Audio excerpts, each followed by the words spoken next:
नमस्कार साथियों, आप सभी को एक बार फिर से स्वागत है भारत इंस्पायर कोचिंग सेंटर में। आज हम आपको क्लास 10 की हिंदी का बहुत ही इम्पोर्टेंट चैप्टर जिसका नाम है नाखून क्यों बढ़ते हैं। इस चैप्टर का जो इम्पोर्टेंट क्वेश्चन है क्वेरी है, इन सारे क्वेश्चन जो बिहार बोर्ड में आने का 100% गारंटी है। इन सारे प्रश्न में से 1, 2, 3 प्रश्न तो आएंगे, क्योंकि ये जो प्रश्न इसमें कराया जाएगा ये सारे प्रश्न पिछले कई वर्षों में पूछे गए हैं और फिर पूछे जाएंगे। तो इन पूरी वीडियो के आप बहुत ही ध्यानपूर्वक देखिए और चीज़ों को आसानी से समझिए, क्योंकि बहुत इंपॉर्टेंट है। क्योंकि ये हिंदी भी आपको 100 मार्क्स का होता है, जितने कि इंग्लिश से साइंस से हर चीज़ में जितने आप मार्क्स गेन करते हो ये भी उतना ही नंबर का है। सो इस पे भी फोकस करने की ज़रूरत है और 100 में 100 मार्क्स लाने का प्रयास करना चाहिए, है ना। कहते हैं ना, सोच विचार रखने से ही इंसान ऊंचाइयों को प्राप्त करता है। जहाँ चाहे वहाँ राह है। अगर हम सोचे ही नहीं कि नहीं हमें कुछ ऊंचा करना है, कुछ बड़ा करना है, तो फिर हम करेंगे कैसे? कभी प्राप्त कर पाएंगे? नहीं कर पाएंगे। इसलिए हमें सदैव अपने विचारों को हमेशा ऊंचे रखने चाहिए, है ना। चलिए इन वीडियो को पूरी बेस्ट लेसन को अच्छे से देखिए और ध्यान से समझिए, ठीक है। इस वीडियो में हम आपको बताने वाले क्या है, तो नाखून क्यों बढ़ते हैं निबंध जो है इसकी स्वाध्याय कक्षा 10 जो है गोंधली भाग 2 का चौथा चैप्टर है। इस पार्ट का महत्वपूर्ण प्रश्न उत्तर यहाँ पर दिया जाएगा, जो मैट्रिक बोर्ड परीक्षा के लिए बहुत ही महत्वपूर्ण है। चलिए पहला प्रश्न है हमारा, नाखून क्यों बार बार बांधना पड़ता है? मनुष्य बार बार नाखून क्यों काटता है? पहला क्वेश्चन है कि मनुष्य अपना नाखून जो है बार बार क्यों काटता है? सही, राइट। अच्छा प्रश्न है कि आखिर हम लोग अपने नाखून बार बार क्यों काटते हैं? आप सभी का आंसर होगा कि नाखून बार बार बढ़ता है, इसलिए हमें बार बार काटना पड़ता है जी। तो मनुष्य निरंतर सभ्य होने के लिए प्रयासरत रहा है। तो मनुष्य जो है शुरुआत से अपने आप को सभ्य होने का यत्न करता है, ट्राई करता है कि हम सभ्य बने, सिविलियन बने। सिविलियन बनने का प्रयास मुझे निरंतर करता रहता है, हमेशा करता रहता है। प्रारंभिक काल में मानव एवं पशु एक समान थे, जबकि हम जानते हैं कि जब हमारी जो एंशिएंट टाइम था यानी प्राचीन काल में, उसमें लोग जो थे जानवर और मानव दोनों एक जैसे थे, कुछ ज्यादा अंतर नहीं था। इंसान में और जानवर में प्राचीन काल में कोई ज्यादा अंतर नहीं था, दोनों एक जैसे थे, इक्वल थे, एक समान थे। नाखून अस्त्र थे, और उसमें जब हम जानवर हुआ करते थे तो उस समय जो होता था नाखून हम लोग का औजार हुआ करता था, अस्त्र हुआ करता था। लेकिन जैसे जैसे मानवीय विकास की धारा अग्रसर होती गई, मनुष्य पशु से भिन्न होता गया। पर हमारे अंदर जैसे जैसे विकास होने लगे, हमारी मस्तिष्क सोच विचार जैसे जैसे बदलता गया, हम लोग पशु से अलग अलग दिखने लगे। और आज आप देख ही सकते हो कि एक एनिमल में और एक आप में कितनी सारे डिफरेंस है ना। तो ये किसकी वजह से हुआ? तो हमारे मानवीय विकास की वजह से हुआ, है ना। उसके अस्त्र शस्त्र आहार विहार सभ्यता संस्कृति में निरंतर नवीनता आती गई। और हमारे जो भोजन में पहले हम लोग मांस मछली जानवरों का शिकार करके कच्चे मांस खाया जाया करते थे, लेकिन अब क्या हो गया है, हमारी जो भोजन है, हमारा जो व्यवहार है, हमारी जो सभ्यता है, हमारी जो संस्कृति है, इन सब में भी बदलाव आ गया है। हम सभी जो ही इनसे हट के अच्छे से अब जीने लगे, जानवरों के जैसे अब नहीं जीते, है ना बच्चों। वह पुरानी जीवन शैली को परिवर्तित करता गया। मनुष्य जो है अपने पुराने जीवन को छोड़ते गया, नई दुनिया में मॉडर्न क्लासिकल वे से अपना लाइफ बिताने लगा। जो मन नाखून अस्त्र थे, अब पहले जो हम लोगों का नाखून अस्त्र का काम करता था, हथियार का काम करता था, वेपन का काम करता था, उसे अब सौंदर्य का रूप देने लगा। अब ये जो हमारे बस सुंदरता के लिए नाखून है ना, जो पहले औजार हुआ करता था, इससे जानवरों को शिकार किया, जानवरों का शिकार करते थे ना बच्चों। इसमें नयापन लाने, इसी संवारने एवं पशु से भिन्न दिखने हेतु नाखूनों को मनुष्य काट देते हैं। अब नाखून जो है इसको संवारते हैं, सजाते हैं, और जानवरों से थोड़ा सा डिफरेंट देखने के लिए इंसान जो है अपने नाखूनों को काट देता है। और यही भी नहीं, और साथ ही साथ हमें इससे बीमारी ना हो, हमारे शरीर के अंदर माइक्रोब्स न आ जाए, कीटाणु नहीं आ जाए, बैक्टीरिया ना आ जाए, इसलिए हम अपने नाखूनों को काट कूट के छोटे और साफ सुथरे रखते हैं, है ना बच्चों। चलिए अगला प्रश्न लेते हैं। अगला प्रश्न है बच्चों,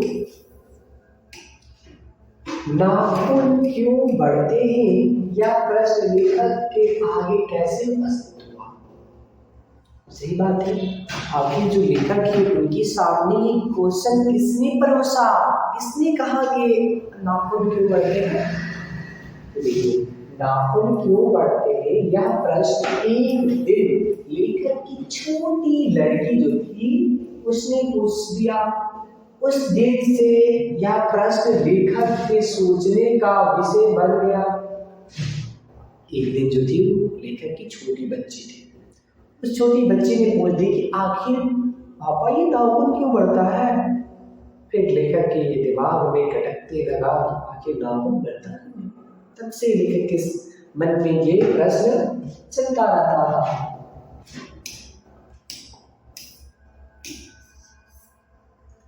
तीसरा क्वेश्चन देखिए, जो भी काफी इंडिया है। लेखक द्वारा नाखून को अस्त्र के रूप में देखना कहाँ तक संगत है? संगत है तो देखिए बच्चों, कहाँ तक संगत है इसको देखते हैं। कुछ लाख वर्षों पहले मनुष्य जब जंगली थे, जब मनुष्य कुछ ही लाखों वर्ष पहले जब देखोगे तो मनुष्य जंगलों में निवास करता था, जंगलों में रहता था। इट मीन्स पहले जो मानव था वो जस्ट लाइक एनिमल था, जानवरों जैसा था।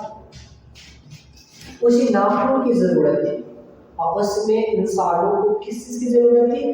नाखून की। नाखून की जरूरत इसलिए थी क्योंकि नाखूनों से वो अपने भोजनों को शिकार करते थे, अपने जानवरों को शिकार करते थे, वो सिखाते थे, भोजन प्राप्त करते थे। बल मानुष के समान मनुष्य के लिए नाखून अस्त्र था, और हमारा जो नाखून था उसमें अस्त्र का काम करता था, औजार का काम करता था, हथियार का काम करता था। क्योंकि आत्मरक्षा एवं भोजन हेतु नख की महत्ता अधिक थी, यानी इसलिए हमारे पास जो सबसे अच्छी चीज जो हमेशा हमारे पास जो हथियार रहता था, वो हथियार कौन सा था? वो हमारा नाखून था। इससे हम लोग अपना शिकार करते थे, भोजन प्राप्त करते थे, अपने किसी दूसरे जानवरों से हम बच पाते थे, अपनी आत्मरक्षा कर पाते थे। किसकी वजह से? अपने नाखूनों की वजह से। उन दिनों प्रतिद्वंदियों को पछाड़ने के लिए नाखून आवश्यक था। तो पहले हमें इन सभी के लिए कि हमें भोजन मिल जाए, हम अपनी आत्मरक्षा कर सके, इसके लिए हमें नाखून की जरूरत थी, बट अभी नहीं। अस्त्र में वही उसके अस्त्र थे। असली सच बोला जाए तो उस समय हमारा जो हथियार क्या हुआ करता था बच्चों, उस समय हमारा हथियार हमारा नाखून हुआ करता था। उस समय उसके पास लोहे या कारतूस वाले अस्त्र नहीं थे। कुछ लाखों वर्ष जाओगे पहले तो उस समय हमारे पास लोहे का हथियार नहीं होता था, कारतूस नहीं हुआ करता था। तो उस समय जब कारतूस नहीं था, इसके हथियार नहीं थे, तो उस समय हम अपनी रक्षा किससे, अपने दुश्मनों से अब कैसे कर पाते या अपना भोजन कैसे शिकार करते, तो हमारे पास एक ही साधन था, वो था नाखून, है ना। इसलिए नाखून को अस्त्र कहा जाना उपयुक्त है, तर्क संगत है। इसलिए हम लोग कह सकते हैं कि नाखून जो है हमारे लिए एक अस्त्र था, है ना जी। आशा करता हूँ ये तमाम क्वेश्चन आपको समझ में आ गया होगा। चलिए अब समझिए दूसरी क्वेश्चन पे विशेष ध्यान दीजिए। स्वाधीनता शब्द की सार्थकता को लेखक क्या बताता है। तो स्वाधीनता मतलब क्या होता है, इसको समझते हैं आंसर के बाद से। लेखक कहते हैं कि स्वाधीनता शब्द का अर्थ है अपने ही अधीन रहना। स्वाधीनता, स्व मतलब अपना, अधीनता मतलब अधीन, हम खुद के अधीन रहना ही स्वाधीनता कहलाता है। स्व मतलब खुद, खुद, अधीनता मतलब अधीन, अधीन। तो खुद के अधीन रहना, खुद के अधीन रहना, स्वाधीनता कहलाता है, स्वाधीनता कहलाता है। क्योंकि यहाँ के लोगों ने अपनी आजादी के जितने भी नामकरण किए, उनमें जितने अपनी आजादी के कितने भी नामकरण कर लीजिए, उनमें है स्वतंत्रता, स्वराज, स्वाधीनता। अपनी आजादी को क्या क्या नाम दे सकते हैं, स्वतंत्रता कह सकते हैं, स्वराज कह सकते हैं, स्वाधीनता कह सकते हैं। उनमें स्व, स्व का मतलब होता है बंधन अवश्य है। इस सब में स्व आपको दिख रहे हो, सभी बच्चों ध्यान से देखो, यहाँ पे भी स्व है। स्वतंत्रता यानी खुद की स्वतंत्रता, स्वराज, स्वराज मतलब खुद का राज, स्वाधीनता यानी खुद का अधीनता। तो यहाँ पे बच्चों स्व का मतलब होता है खुद, है ना, स्वयं।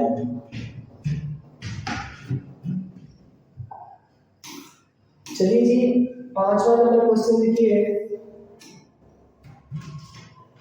नख बढ़ना और उन्हें काटना कैसी मनुष्य की सहजात विधियां है, इनका क्या अभिप्राय है। देखिए बच्चों, इसे भी आप काफी इंपॉर्टेंट समझिए, विवे हाल कर लीजिए इसको। 2024 टारगेट क्वेश्चन है ना, इसमें इसको टेक आउट कर लीजिए और इसको अच्छे से समझिए। समझा जाए। मानव शरीर में बहुत सी अभ्यास जन्य सहज वृत्तियां अंतर्निहित है।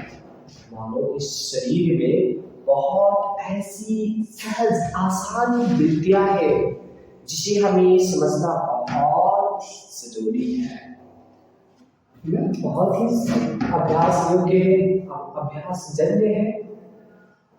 दीर्घकालीन आवश्यकता बनकर मानव शरीर में विद्यमान रही सहज वृत्तियां ऐसी गुण है जो अनायास ही अनजाने में अपने आप काम करती है। देखिए हमारे अंदर, शरीर के अंदर कुछ ऐसी सहज वृत्तियां हैं जो जाने अनजाने में अपना कार्य करती रहती है। नाखून का बढ़ना उनमें से एक है। तो ये जो हमारा सहज वृत्तियाँ है जो हमेशा चलती रहती है, उसी में से एक सहज वृत्ति है नाखून का बढ़ना। वास्तव में सहजात वृत्तियाँ अनजान स्मृतियों को कहा जाता है। सहजात वृत्तियाँ किसे कहते हैं? तो अनजान स्मृतियों को हम लोग सहजात वृत्तियाँ कहते हैं। नख बढ़ने की सहजात वृत्तियाँ मनुष्य में निहित पशुत्व का प्रमाण है। और ये जो सहजात वृत्तियाँ जो है, ये पशु, हमारा जो नाखून है, यही निशानी है पशु का, ये प्रमाण है, ये सिद्ध है कि हम लोग जानवर थे इस नाखून की वजह से, है ना। ये नाखून प्रमाणित करता है, ये हमें साबित करता है कि हम लोग जानवर थे। उन्हें काटने की जो प्रवृत्ति है वह मनुष्य की निशानी है। नाखून था तो वो नाखून जो है ये है हम लोग का पशुता का प्रमाण, और इसे काटते रहना, साफ सुथरा रखना हमारा इंसान होने का प्रमाण है। ठीक है बच्चों, समझ में आया? नाखून को बढ़ना या होना ये हमारी जानवर होने का प्रमाण है, और इसे साफ सुथरा रखना, छोटी रखना, काट काट के समय पर प्रॉपर रखना, ये हमारी इंसानी का निशानी है, इंसान होने का प्रमाण है। मनुष्य की भीतर पशुता है, मनुष्य के अंदर भी पशुता है, यानी पशु के जैसा है, उसकी कुछ गुण है, लेकिन वह उसी बढ़ाना नहीं चाहता है। मतलब मनुष्य के अंदर पशुता है, लेकिन उसे थोड़ी बढ़ाएगा, इंसान की तरफ बढ़ेगा, इंसान बन रहा है तो बढ़ाने नहीं चाहता। मानव पशुता को छोड़ चुका है, मानव पशु था लेकिन अब नहीं है, क्योंकि वो पशुता को छोड़ दिया है, क्योंकि पशु बनकर वो आगे नहीं बढ़ सकता है, क्योंकि उसे पता है कि मुझे आगे बढ़ना है। हर क्षेत्र पे दिख रहे हैं, चंद्रयान 3 जो चांद पे पहुंच गए हैं बच्चों, तो वहां पर देख रहे हो, क्या हम लोग अगर पशु के समान रहते तो चांद पे जाते? नहीं जाते ना। तो इसलिए हमें उसको सैटेलाइट का तो गया था, वो एक है ना। अगर हम लोग वहाँ पे अच्छे से खोज वोज कर लेंगे तो चंदा मम्मा दूर के नहीं रह जाएंगे, चंदा मम्मा टूर के रह जाएंगे, है ना। इसलिए ये सारी चीजें भी तो ध्यान रखो, हमें पशुता नहीं रहना, पशु नहीं बन के रहना, हमें इंसान बनना, इंसान बन के रहना है। पशुता को हम लोग छोड़ चुके हैं, पशु बनकर रहना आगे नहीं बढ़ सकता है। इसलिए पशुता की पहचान नाखून को मनुष्य काट देता है। इसलिए मनुष्य जो है पशुता की जो निशानी है उसको काट करे अपने आप को इंसान बनने का स्वामित्व अधिकार जो है रहता है। बच्चों, यानी वो क्या करता है, अपने जो पशुता का निशानी है नाखून उसको काट कर और खुद को इंसान प्रमाणित करता है ना।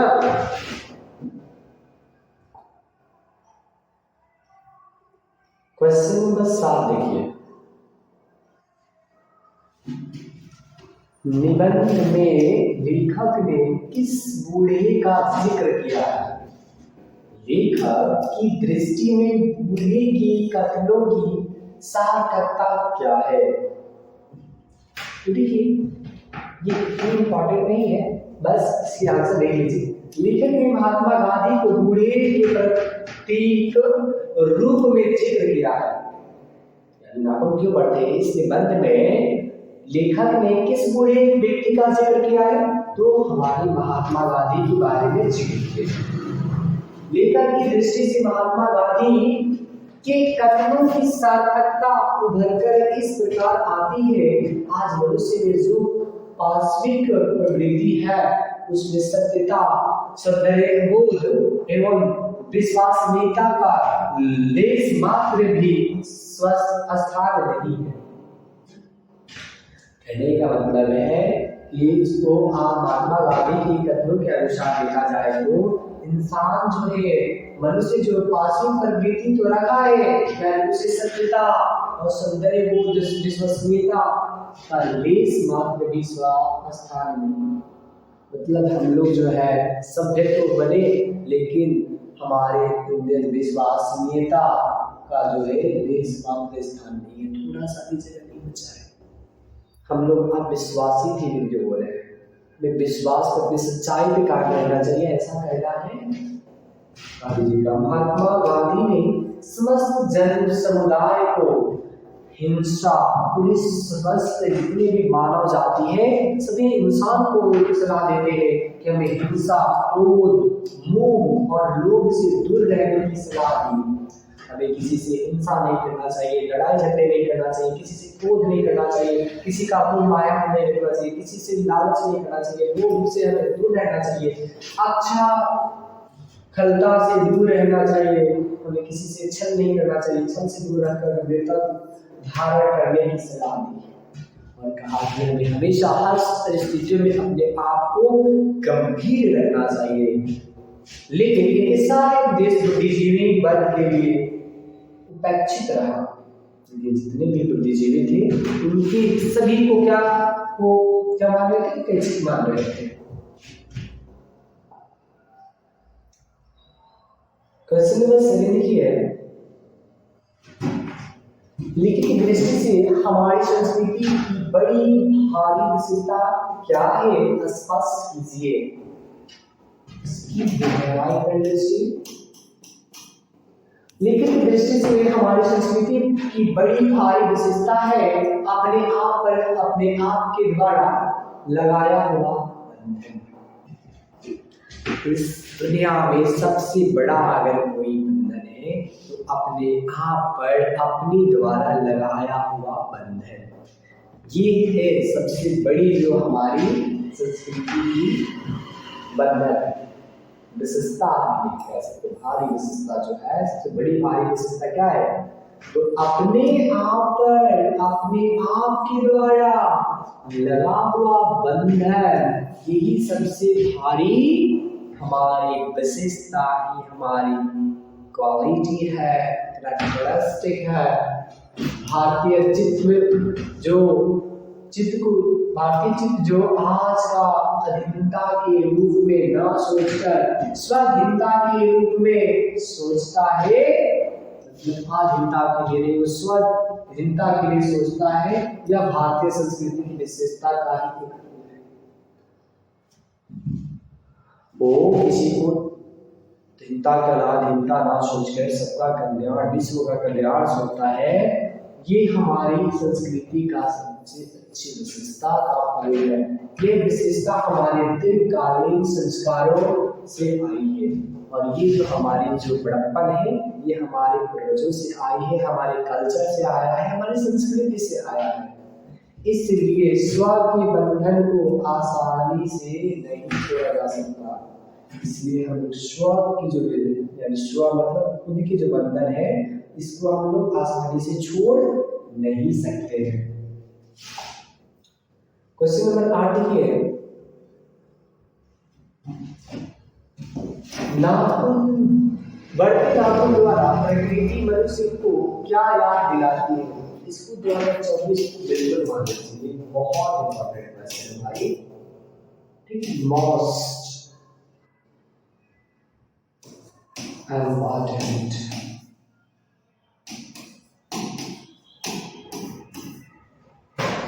बढ़ते नाखून द्वारा प्रकृति मनुष्य को क्या, जो हमारी प्रकृति है, नेचर हमें क्या याद दिलाता है? बढ़ते नाखून। प्राचीन काल में मनुष्य जंगली था, ये सबको इसी को पता है कि प्राचीन काल में मनुष्य क्या था? जंगली था। वह वन मानुष की तरह रहता था। उस समय वह अपने नाखून की सहायता से जीवन की रक्षा करता था। जब हम जंगल में रहते थे तो अपने जीवन की रक्षा किसके थ्रू करते थे? तो अपनी नाखूनों के थ्रू करते थे। आज नगधर मनुष्य अत्यधिक हथियार पर भरोसा करके आगे की ओर चल पड़ा है, लेकिन आज के दिन में हम लोग जो है अपने नाखूनों को विश्वास न करके, हम लोग हथियार पर विश्वास करके हम लोग नाखून को छोड़ चुके हैं। अस्त्र के रूप में आज के दिन में नाखून का इस्तेमाल नहीं करते हैं, पर उसके नाखून अब भी बढ़ रहे हैं। लेकिन आज के दिन में भी हम हथियार को तो भरोसा कर रहे हैं, लेकिन हमारी जो नाखून है वो अभी भी बढ़ते जाते हैं, बढ़ते रहते हैं, बढ़ रहा है। तो बढ़ते जातों द्वारा प्रकृति मनुष्य को ये याद दिलाती है कि तुम भीतर वाले अस्त्र से अब वंचित नहीं हो। यानी तुम्हारे अंदर जो अस्त्र था, जो हथियार था नाटकों के रूप में, वो हथियार अभी भी तुम्हारे अंदर है। अभी तुम उससे छूटे नहीं हो, अभी तुम उससे वंचित नहीं हुए हो। तुम्हारे नाटकों को भुलाया नहीं जा सकता। तुम वही प्राचीनतम नख एवं दंत पर आश्रित रहने वाला जीव हो। तुम वही सोशल जात एनिमल जो है, यानी जो वही जानवर हो जो प्राचीन काल में थे, जिसका आज भी प्रमाण मिलता है कि तुम्हारा नाम बढ़ रहा है। पशु की समानता तुमसे अब भी विद्यमान है। यानी तुम्हारे अंदर पशु का जो समानता है, पशु का जो गुण है, वो आज की डेट में भी तुम्हें दिखाई दे रहा है। इसलिए तुम भी क्या हो, एक पशु के समान हो। ये नाखून तुम्हें क्या दिला जाता है। तो हमें नाखून यही चीजें याद दिलाता है, इसको बिल्कुल याद कर लीजिएगा। याद के लिए बहुत सिंपल चीजें याद हो गया होगा। देखिए नेक्स्ट क्वेश्चन, लेखक ने किस प्रसंग में कहा है कि बंदरिया मनुष्य का आदर्श नहीं बन सकती।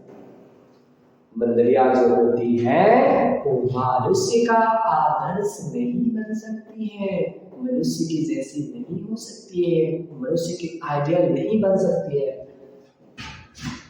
लेखक का अभिप्राय स्पष्ट कीजिए। तो आखिर ये लेखक साहब जो थे ऐसा क्यों कहे हैं, उनका भाव इमोशंस बैक करना है। देखिए बच्चों, आगे ऐसा उन्होंने क्यों कहा इसको समझते हैं। लेखक ने रूढ़िवादी विचारधारा और प्राचीन संवेदनाओं से हटकर जीवन यापन करने के प्रसंग में कहा है कि बंदरिया मनुष्य का आदर्श नहीं बन सकती।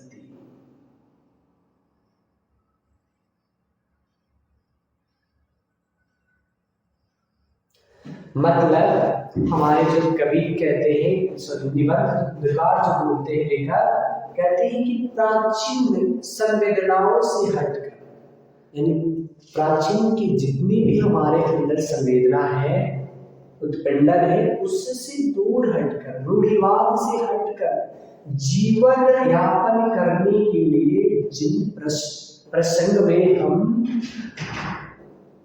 उन प्रसंग में कहते हैं लेखक की बंदरिया जो है वो मनुष्य का आदर्श कभी नहीं बन सकती। लेखक की कहने का अभिप्राय है कि मरे बच्चों को गोद में दबाए रहने वाली बंदरिया मनुष्य का आदर्श कभी नहीं बन सकती। यानी केवल प्राचीन विचारधारा या रूढ़िवादी विचारधारा में विकासवाद के लिए उपयुक्त नहीं हो सकता। उनकी कहने का मतलब है कि जो मरे बच्चे होते हैं ना, बंदरिया अपने गोद में ले रहते हैं, तो क्या आप ऐसे ही रहेंगे तो हमारा विकास हो जाएगा। मतलब इनके कहने का तात्पर्य ये था कि अगर हम पुराने रीति रिवाज को ही अपनाए रहें, अपने अंदर रीति रिवाज अन्य चीजों का वेरिएशन को, जो भी चीजें हैं इसको इम्प्लीमेंट ना करें, उसके अंदर नहीं लाए, तो बताओ क्या हमारा विकास हो पाएगा बच्चों? नहीं हो पाएगा। तो हमें पुरानी विचारधाराओं को छोड़कर नए नए विचारों को अपनाना चाहिए और रूढ़िवाद विचार का विकास करना चाहिए, है ना। तो हमें अपने आप को पुराने रीति रिवाजों को छोड़ना चाहिए। इसी के तात्पर्य में उन्होंने कहा है कि बंदरिया कभी मनुष्य का आदर्श नहीं बन सकती। यानी पहले के जो लोग रीति रिवाज है उसी को आज बोलने की थोड़ी ढोएंगे। आज के समय आपको पता हो, पहले रुकिया का जमाना था तो बड़ी रुकिया पूरा छाता किसी पसंद किया था, लेकिन आज की डेट में नोकिया का जमाना है, एंड्रॉइड फोन जो आ गया से बस सब ये कपड़ा चलाई। तो दिक्कत ये है ना, समय के साथ इंसान को बदलना चाहिए, यही कहने का तात्पर्य है। इसी पर लेकर उन्होंने कहा कि बंदरिया कभी मनुष्य का आदर्श नहीं बन सकती। मनुष्य को एक बुद्धिजीवी होने के नाते परिस्थितियों के अनुसार साधन का प्रयोग करना चाहिए। हाँ, हम मनुष्य जो है एक बुद्धिजीवी है, तो हमें, हमारे पास बुद्धिजीवी का बुद्धि है, तो हमें अपनी बुद्धि से साधनों का इस्तेमाल करना चाहिए, ठीक नहीं? अगर आप भी बुद्धिमान है तो आपके आसपास जितनी भी साधन है, चीजें हैं जिससे आप मदद ले सकते हैं, बिल्कुल लीजिए, है ना? क्योंकि आप क्या हो, एक बुद्धिजीवी हो, यस ना? ये मौसम के साथ लेखक ने बताया गया था कि बंदरिया जो है इंसान का कभी आदर्श नहीं बन सकती। इसीलिए आप लोग को विज्ञान करने का बच्चों बहुत अच्छा क्वेश्चन है।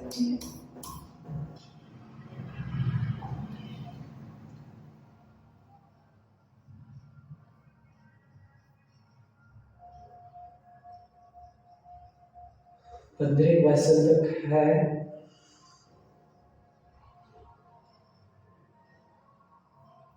चलिए 10वां क्वेश्चन देखते हैं। मनुष्य की पूंछ की तरह उसके नाखून भी एक दिन झड़ जाएंगे। प्राणी शास्त्रियों के इस अनुमान से लेखक के मन में कैसी आशा जगती है? लेखक जैसे कि हम सभी जानते थे कि पहले हमारे जितने भी मतलब एनिमल्स, सोशल एनिमल्स होते थे, परमाणु जो होते थे, यानी मानव के पास प्राचीन के काल के जो मानव होते थे उनके भी पूंछ हुआ करता था, और वो समय के साथ पूंछ हम लोगों से अलग हो गया। तो हमारे लेखक जो है वो कहते हैं कि जिस तरीके से पूंछ इंसानों से झड़ गया, क्या नाखून भी ऐसे ही झड़ जाएगा? इस प्रश्न के जो है हमारे लेखक के मन में आता है। तो देखते हैं, प्राणी शास्त्रियों को ऐसा अनुमान है कि एक दिन मनुष्य की पूंछ की तरह उसके नाखून भी झड़ जाएंगे। ऐसा अनुमान हमारे प्राणी शास्त्री लगाए हैं। कहते हैं कि जिस तरीके से इंसान का पूंछ उसके शरीर से अलग हो गया, और देखोगे ना बच्चे का जब जन्म होता है तो उसके जो बैकबोन है ना, यानी पूंछ जहाँ पे होता है वहां पे थोड़ी सी खाल लगा होगी, है ना? जो बच्चे जो होते हैं ना,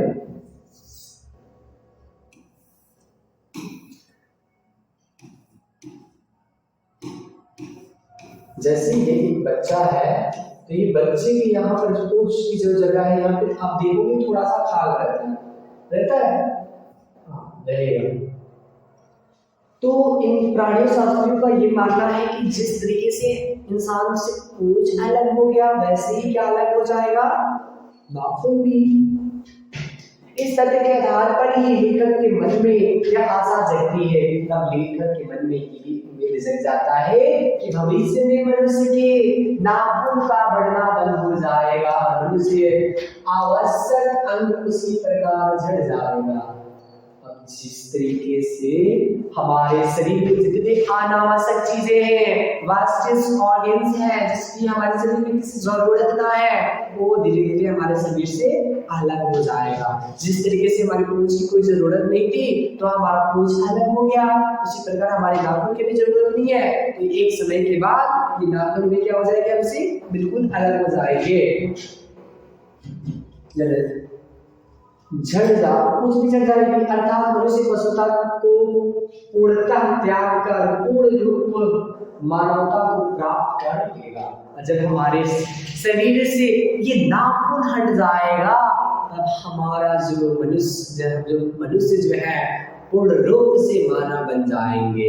हमारे शरीर से जब तक नाखून बढ़ता रहेगा तब तक हम लोग पशुता का प्रमाण बने रहेंगे। चलिए क्विकली देखते हैं 11 नंबर क्वेश्चन। सफलता और चरित्रार्थ शब्दों में लेखक अर्थ की भिन्नता किस प्रतिपादित करता है? किस प्रकार प्रतिपादित करते हैं तो वो देखते हैं। सफलता और चरित्रार्थता में इस प्रकार की भिन्नता प्रतिपादित होती है कि मनुष्य मरणास्त्रों के संचयनशील तथा बाह्य उपकरणों के बाहुल्य से उस वस्तु को भी पा सकता है जिसे वो बड़े आडंबर के साथ सफलता नाम दे सकता है, यानी इंसान उन सभी चीजों को प्राप्त कर सकता है जिन चीजों के लिए वो आडंबर रचता है ना, परंतु मनुष्य की चरिता प्रेम में है। जो मनुष्य का चरितार्थ है, जो नेचर का असली मतलब है, वो उसकी प्रेम में, मैत्री में, दोस्ती में, त्याग में, अपने को सबके मंगल के लिए निशेष भाव से देने में है। नाखून का बढ़ना मनुष्य की उस अंदर सहजात वृत्ति का परिणाम है जो उसकी जीवन में सफलता ले आना चाहती है। उसके जीवन में सफलता लाने की यही तो नाखून एक सहजात वृत्ति बनी हुई है। उसको काट देना आत्मबंधन का फल है। और नाखून को जब हम काट देते हैं आत्मबंधन का फल मिलता है और उसे जागरूकता की ओर ले जाती है और हमें इसके चरित्र तथा की तरफ ले जाती है। यही हमारे क्वेश्चन का सही आंसर हो जाएगा। तो समझते हैं क्वेश्चन नंबर 12 में क्या कहता है, लेखक क्यों पूछता है कि मनुष्य किस ओर बढ़ रहा है, वस्तुता की ओर या मनुष्य की ओर? स्पष्ट करें। भी बहुत पहला क्वेश्चन है बच्चों, इसको भी तैयार कर लो बच्चों, अच्छे से 2024 टारगेट बना के। बिल्कुल बोर्ड मॉडल है।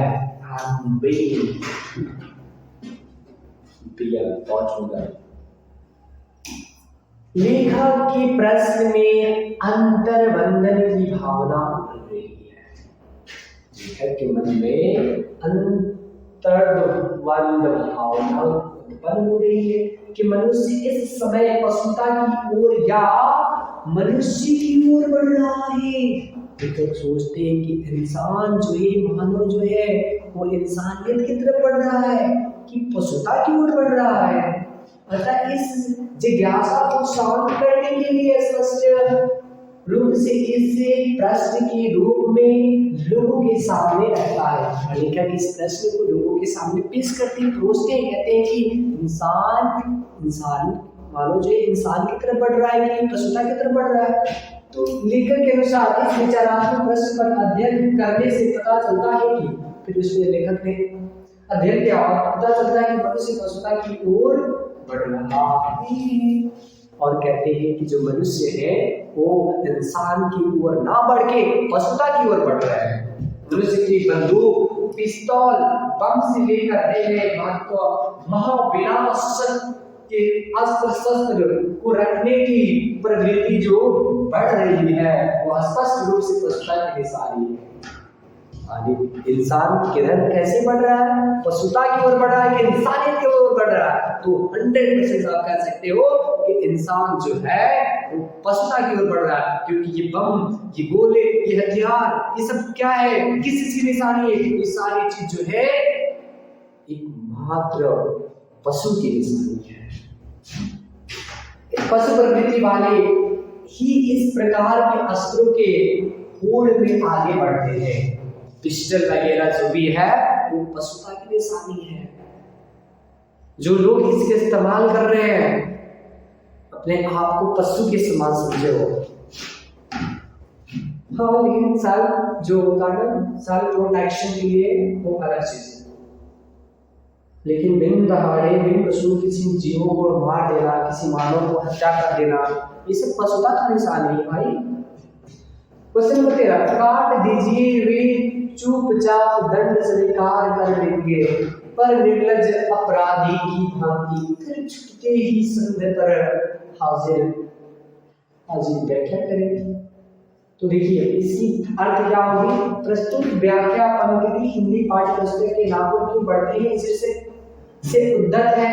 यहाँ हिंदी गद्य साहित्य में महान लेखक हजारी प्रसाद द्विवेदी ने मानवतावादी दृष्टिकोण प्रकट किया है। उन्होंने मानवतावादी दृष्टिकोण को फोकस किया है। निबंधकार प्रस्तुत अंश में नाखून के बढ़ने, बढ़ाने और काटने, घटाने को लाक्षणिक शब्द शक्ति में बांधने का पूरा प्रयत्न किया। आखिर नाखून क्यों बढ़ते हैं, क्यों काटते हैं, इसकी सारी संपूर्ण ज्ञान को इस निबंध में बताया है। इनका कहना है कि नाखून काट दीजिए तो फिर तीसरे दिन चौथे दिन बढ़ जाता है और चुपचाप दंड स्वीकार कर लेते ही ये नाखून, जैसे कोई निर्लज अपराधी को नाखून को काटने से चुपचाप हट जाएंगे क्योंकि लगता है कि निर्लज अपराधी है। लेकिन जिस प्रकार दंड से छूटने के बाद वह अपराधी फिर अपराध कर बैठता है, जिससे अब हमने उसको काटा, अपराध पनिशमेंट दिया और फिर छोड़े तो फिर ये बढ़ जाता है। उसी प्रकार नए नाखून फिर अपने स्थान पर जम जाते हैं। लेखक यह एक और नाखूनों का बढ़ना मनुष्य की आदिम मानसिक प्रवृत्ति और संघर्ष चेतना का प्रमाण मानता है, तो दूसरी ओर उन्हें बार बार काटते रहना और अलंकृत करते रहना मनुष्य के सौंदर्य बोध और सांस्कृतिक चेतना का भी निरूपित करता है। यानी हम लोग एक मानवता की तरफ बढ़ रहे हैं कि बार बार काटना हमारा ये इंसानियत का निशानी करना रहा है। अगला क्वेश्चन है, कमबख्त नाखून बढ़ते हैं तो बढ़े, मनुष्य उन्हें बढ़ने नहीं देगा, की व्याख्या करें। देखिए कितनी तगड़ा क्वेश्चन है, गंभीरता से इसको लीजिएगा, इसे भी व्याख्या कर लीजिएगा। कमबख्त नाखून बढ़ते हैं तो बढ़, मनुष्य उन्हें बढ़ने नहीं देगा, की व्याख्या कीजिए। ये व्याख्या करते प्रश्न की सभी चीजों को ध्यान से देखें। प्रस्तुत व्याख्या पंक्ति में हिंदी पाठ्य पुस्तक के ललित निबंध नाखून क्यों बढ़ते हैं पाठ से ली गई है। इस पंक्ति में मध्य से निबंधकार हजारी का द्विवेदी ने नाखून बढ़ने का पार्श्व प्रवृत्ति और काटना बाह्य प्रवृत्ति का अत्यंत लक्षणिक और स्वाभाविक रूप से वर्णन किया है। तो इसमें हजारी प्रसाद द्विवेदी जी क्या लिखते हैं वो समझिए। निबंधकार यहाँ मनोवैज्ञानिक रूप से कहा का आज भी प्रस्तुत करते हैं। यह स्पष्ट किए हैं कि मनुष्य का वर्तमान परिवेश ने बौद्धिकता का महानतम स्वरूप है। सभ्यता और संस्कृति को सोपान पर हमेशा अग्रसर है। दिनों दिन पार्श्विक प्रवृत्ति को समाप्त करने में अपनी ईमानदारी का परिचय दे रहा है। इस आधार पर लेखक को विश्वास है कि यदि नाखून बढ़ते हैं तो मनुष्य उन्हें निश्चित रूप से बढ़ने नहीं देगा, अर्थात पार्श्विक प्रवृत्ति का लक्षण जो ही दिखाई पड़ता है मनुष्य उसे काट देता है। आशावादी विचारधारा लेखक को एक संस्कृति और सभ्य समाज स्थापित होने में सहायक होता है। लेखक कहते हैं कि अगर नाखूनों के बढ़ जाना पार्श्विक प्रवृत्ति है तो इसे काट देना इंसानी प्रवृत्ति है और हम इसे काटते रहेंगे और हम अपने आप को इंसान साबित करते रहेंगे। चलिए इसी ऊर्जा के साथ एक लास्ट क्वेश्चन देखते हैं और फिर इस वीडियो को एंड करेंगे। जो काफी थक गए हैं। मैं मनुष्य के नाखून की ओर देखता हूं तो कभी कभी निराश हो जाता हूं। व्याख्या करें। लेखक जो है कहते हैं कि जब मैं मनुष्य के नाखून को देखता हूं तो मैं कभी कभी निराश हो जाता हूं, उदास हो जाता हूं। इस भाव को प्रकट करना है। प्रथम पंक्ति हमारे पाठ पुस्तक साहित्य के ललित निबंध नाखून क्यों बढ़ते हैं शीर्षक से उद्धृत है।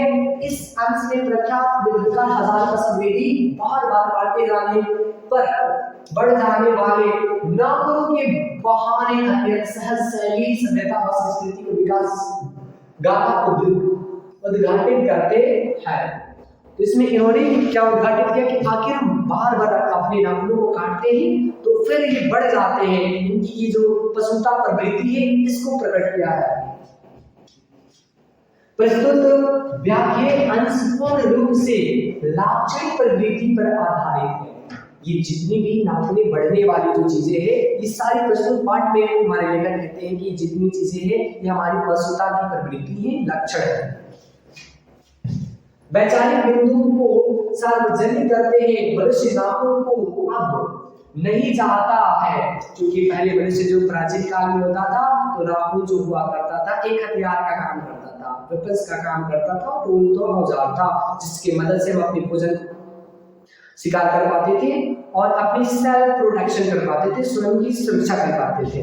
लेकिन आज के दिन में इंसान उस नाखून की जरूरत नहीं है तो उसे रखना नहीं चाहता, इसलिए उसे बार बार काटता है। उसके भीतर प्राचीन बर्बरता का यह अंश जिसे भी मनुष्य समाप्त कर देना चाहता है, अब जिसे हम लोग क्या करना चाहते हैं, मनुष्य जो है हम इसको समाप्त करना चाहते हैं कि नाखून हमारे पास नहीं चाहिए, हम लोग अपने नाखून को काटना चाहते हैं, छुपाना चाहते हैं, लेकिन ये निर्लज नाखून जो है हमेशा बढ़ता रहता है।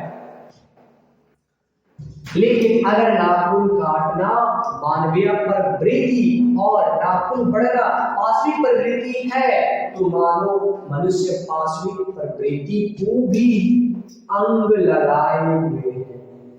अगर हम मानते हैं कि नाखूनों का बढ़ जाना एक पशु की निशानी है, जानवर का निशानी है, तो फिर तो हमारे अंदर भी जानवर का अंश हुआ कि नहीं, प्रवृत्ति है कि नहीं, अभी है। इसलिए हम इंसान अपने नाखून को प्रॉपर काटते रहते हैं और अपने आप को साबित करते रहते हैं कि हम इंसान हैं ना, और हमारे पास ये छोटे छोटे नाखून हैं, जानवरों के जैसे लंबे लंबे नाखून नहीं है। लेकिन यही सोचकर कभी कभी निराश हो जाता है कि इस विकासवादी सभ्य युग में भी मनुष्य का बर्बरता नहीं घटी है। अब इसी उद्देश्य को देखकर लेखक निराश हो जाते हैं कि आखिर हमारे अंदर अभी भी पशु का निशानी बचा है, तो फिर जब हमारे अंदर पशु की निशानी बची है, इसका मतलब ये हुआ कि अभी भी हम लोग पशु प्रवृत्ति को झेल रहे हैं, है ना। वह तो बढ़ती ही जा रही है। हिरोशिमा जैसे हत्याकांड पाशविक प्रवृत्ति का महानतम उदाहरण है, और सबसे बड़ी जो पाशविक प्रवृत्ति है वो है हम अपने आप को, पहले तो हमारी ये औजार हुआ करता था ना नाखून, लेकिन आज के सबसे को हम आज की जो समाज है ये पशु की तरफ बढ़ रहा है, क्योंकि आज हमें पिस्टल बना रहे हैं, जो हथियार बना रहे हैं, जो एटम बनाए हैं, एटम बम, ये सब जो विस्फोटक है, ये सब चीजें हमें किस तरफ लेके जा रहा है। क्या ये इंसानियत का निशानी है? नहीं, ये सारे जो चीजें हैं ये सब के सब क्या है, एक पशुता की निशानी है। एक सीधे साधे मानव की हत्या कर देना किसकी निशानी है? एक पशुता की निशानी है। तो हम लोग आज के डेट में भी अभी पशुता की तरफ बढ़ रहे हैं, जो इसीलिए अब हमारे जो लेखक हैं वो निराश हो जाते हैं और कहते हैं कि हम लोग इंसान होने के बावजूद भी अब धीरे धीरे पशुता की तरफ बढ़ रहे हैं। तो हमें इन पे इसी सोच को लेकर हमारे जो निबंधकार है हजारीबाग द्विवेदी वो निराश होते हैं और ये भाव व्यक्त करते हैं। लेखक की उदासीनता इस पर ही कि मनुष्य की पशुता को जितनी बार काट दो वह मरना नहीं जानती। यानी मनुष्य की जितनी भी पशुता को हटाना चाहोगे ना, वो हटने वाला नहीं है, हमेशा कायम रह रहा है ना। तो आज ये इस वीडियो में आपको ये 15% जो बहुत इंपॉर्टेंट है इसको कराया। आज के लिए इतना ही। That's all. Thanks. All the best.